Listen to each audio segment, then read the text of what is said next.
Hello guys welcome back to my YouTube channel. म चाहिँ ओखलढुङ्गादेखि सोलु जाँदैछु है। जाने भन्ने चाहिँ मेरो सिद्धान्त हो। अब हेरौँ, अब चाहिँ यहाँ ओखलढुङ्गादेखि टक्क आएर चाहिँ नि मेलडाँडामा बुढाहरू खाजा खाँदैछन्। म चाहिँ यसो भिडियो गर्दैछु। गाडी छ हाम्रो, आइरहेको छ हाम्रो पप्पी। अनि यसो मैले भिडियो गरिदिएँ। अनि त्यसपछि हल्का रुगा लाग्यो जस्तो भयो र तितेपाती माडेर हल्का नाकमा लगाएँ। त्यसपछि गाडीमा चढेँ होइन। अनि फेरि हिँड्न थालेँ।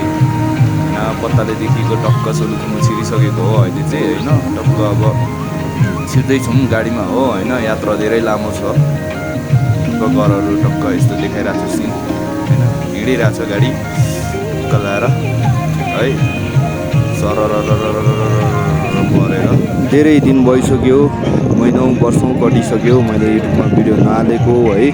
र अहिले चाहिँ हाल्दैछु सर्ट भिडियो, अझै आउँछ। यसको पार्ट